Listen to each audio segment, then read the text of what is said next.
അധ്യായം 21.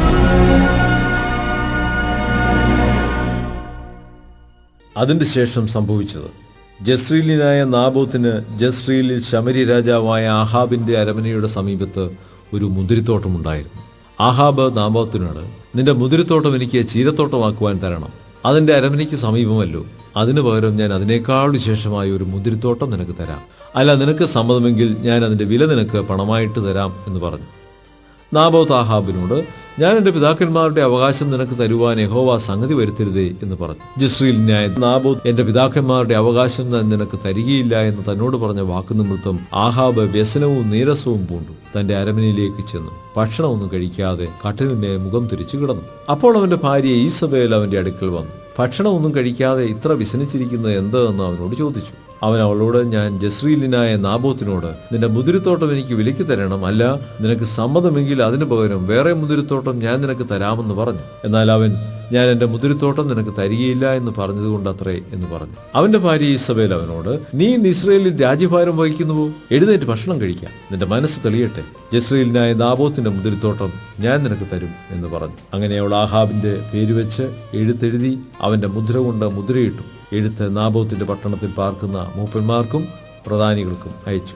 എഴുത്തിൽ അവൾ എഴുതിയിരുന്നതെന്നാൽ, നിങ്ങളൊരു ഉപവാസം പ്രസിദ്ധമാക്കി നാബോത്തിനെ ജനത്തിന്റെ ഇടയിൽ പ്രധാന സ്ഥലം കൊടുത്ത് ഇരുത്തുവി. നീചന്മാരായ രണ്ടാളുകളെ അവനെതിരെ നിർത്തി അവൻ ദൈവത്തെയും രാജാവിനെയും ദുഷിച്ചു എന്ന് അവന് വിരോധമായി സാക്ഷ്യം പറയിപ്പീൻ. പിന്നെ നിങ്ങൾ അവനെ പുറത്തു കൊണ്ടുവന്ന് കല്ലെറിഞ്ഞു കൊല്ലണം. അവന്റെ പട്ടണത്തിൽ പാർക്കുന്ന മൂപ്പന്മാരും പ്രധാനികളുമായ പൗരന്മാർ ഈസബേൽ പറഞ്ഞയച്ചതുപോലെയും അവൾ കൊടുത്തയച്ച എഴുത്തിൽ എഴുതിയിരിക്കുന്നത് പോലെയും ചെയ്തു. അവർ ഉപവാസം പ്രസിദ്ധം ചെയ്തു.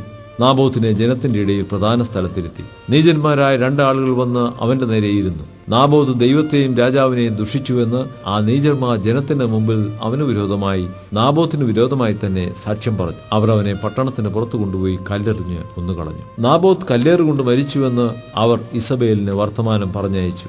നാബോത്ത് കല്ലേറുകൊണ്ട് മരിച്ചുവെന്ന് ഈസബേൽ കേട്ടപ്പോൾ അവൾ ആഹാബിനോട്, നീ എഴുന്നേറ്റ് നിനക്ക് വിലയ്ക്ക് തരുവാൻ മനസ്സില്ലാത്ത ജസ്രീലിനായ നാബോത്തിന്റെ മുന്തിരിത്തോട്ടം കൈവശമാക്കിക്കൊള്ളുക.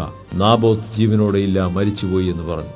നാബോത്ത് മരിച്ചു എന്ന് കേട്ടപ്പോൾ ആഹാബ് എഴുന്നേറ്റു ജസ്രീലിനായ നാബോത്തിന്റെ മുന്തിരിത്തോട്ടം കൈവശമാക്കുവാൻ അവിടേക്ക് പോയി. എന്നാൽ യഹോവയുടെ അരുളപ്പാട് തിസ്ബിനായ ഏലിയാവിന് ഉണ്ടായതെന്തെന്നാൽ, നീ എഴുന്നേറ്റ് ശമരിയിലെ ഇസ്രായേൽ രാജാവായ ആഹാബിനെ എതിരേൽപ്പാൻ ചെല്ലുക. ഇതാ, അവൻ നാബോത്തിന്റെ മുന്തിരിത്തോട്ടം കൈവശമാക്കുവാൻ അവിടേക്ക് പോയിരിക്കുന്നു. നീ അവനോട്, നീ കൊല ചെയ്യുകയും കൈവശമാക്കുകയും ചെയ്തുവോ എന്ന് യഹോവ ചോദിക്കുന്നു.